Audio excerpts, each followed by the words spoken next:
మిత్రులారా, ఉస్మానియా యూనివర్సిటీకి రావాలి,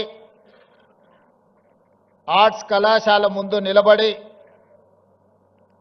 ఇక్కడ చదువుకుంటున్న విద్యార్థుల యొక్క ఆకాంక్షల్ని అడిగి తెలుసుకోవాలి. ఒకనాడు తెలంగాణ ఉద్యమ సందర్భంగా ఈ వేదిక మీద నుంచే స్వరాష్ట్ర ఆకాంక్షను బలంగా వినిపించి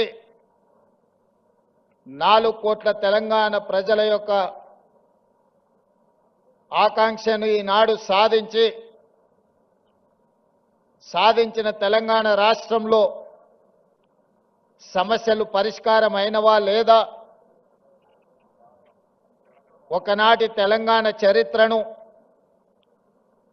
భవిష్యత్ ప్రణాళికలుగా మార్చుకొని నిర్ణయాలు తీసుకోవాలని మీ అందరిని కలవాలని నిర్ణయించుకున్నా. ఆ సందర్భంగా కొంతమంది మిత్రులు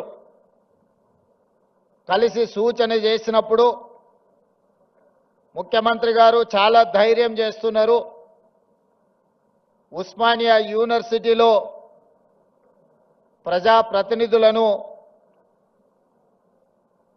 రాష్ట్ర మంత్రివర్గాన్ని లేదా ముఖ్యమంత్రి గారిని అడ్డుకునే ఒక చరిత్ర ఉన్నది, మీరెందుకు ధైర్యం చేస్తున్నారు అని నన్ను అడిగారు. అంటే వారికి ఒక్క మాట చెప్పిన, నాది ధైర్యం కాదు, నాది అభిమానం. మా సోదరులు, మా తమ్ముళ్ళు, మా చెల్లెండ్లు తెలంగాణ భవిష్యత్తుకు పునాదులు వేసే మా యువమిత్రులు ఉన్న ఉస్మానియా యూనివర్సిటీ ఆర్ట్స్ కళాశాల దగ్గరికి వెళ్ళడానికి ధైర్యం కాదు కావాల్సింది, అభిమానం కావాలి. గుండెల నిండా అభిమానాన్ని నింపుకొని ఈనాడు ఈ ఆర్ట్స్ కళాశాల ముందు నిలబడి మన భవిష్యత్ ప్రణాళికలను రచించుకోవడానికి నేను ఇక్కడికి రావడం జరిగింది. అదేవిధంగా ముఖ్యమంత్రిగా మీరందరూ అందించిన అధికారంతో నాకు చాలా సిబ్బంది అందుబాటులో ఉంటారు. ఎక్కడికి వెళ్తున్నా అక్కడ ఏం మాట్లాడాలో పేజీలకు పేజీలు, పుస్తకాలకు పుస్తకాలు రాసిచ్చి ఐఏఎస్ పరీక్షకు ప్రిపేర్ అయినట్టుగా ఉపన్యాసాలకు మమ్మల్ని ప్రిపేర్ చేస్తుంటారు వాళ్ళు. ఇంత కట్ట కాగితాలు నాకు తెచ్చిండ్రు.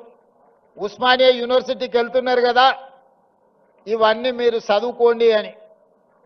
నేను ఒక్క మాట చెప్పిన, చదువుకొని మాట్లాడితే ఉస్మానియా యూనివర్సిటీకి వెళ్ళడం శుద్ధ దండగా.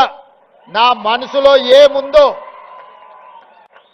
నా జీవితంలో 56 సంవత్సరాల అనుభవం, నల్లమల అటవీ ప్రాంతంలో ఉన్న ఒక మారుమూల పల్లె నుంచి, వ్యవసాయ కుటుంబం నుంచి వచ్చిన నేను ప్రభుత్వ పాఠశాలలో చదువుకొని గ్రామీణ వాతావరణంలో పెరిగి గ్రామీణ వాతావరణంలో ఉన్న పేదరికాన్ని, కుల వివక్షను, జాతి వివక్షను, సమస్యలతో కొట్టుమిట్టాడుతున్న వెనుకబడిన ప్రాంతాలలో పెరిగిన వాణ్ణి.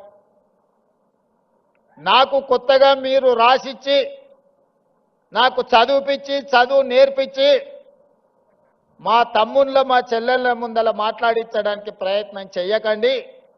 నాకు ఏమనిపించిందో, నా కళ్ళతో ఏమి చూశానో, నాకు ఈనాడు అవకాశం వస్తే ఏమి పరిష్కరించాలనుకుంటున్నానో వాటినే నేను మాట్లాడతాను.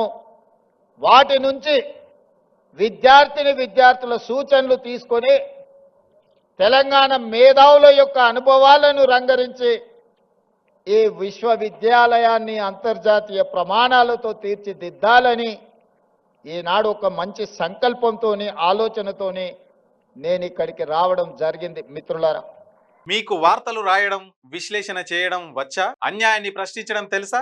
ఇంకెందుకు ఆలస్యం? క్యూ న్యూస్ మిమ్మల్ని ఆహ్వానిస్తుంది. ఉమ్మడి ఆదిలాబాద్, వరంగల్, కరీంనగర్, నిజామాబాద్, ఖమ్మం, మెదక్, రంగారెడ్డి, హైదరాబాద్, మహబూబ్ నగర్ జిల్లాలకు రిపోర్టర్స్ కావాలను సంప్రదించవలసిన ఫోన్ నెంబర్ 8688926084.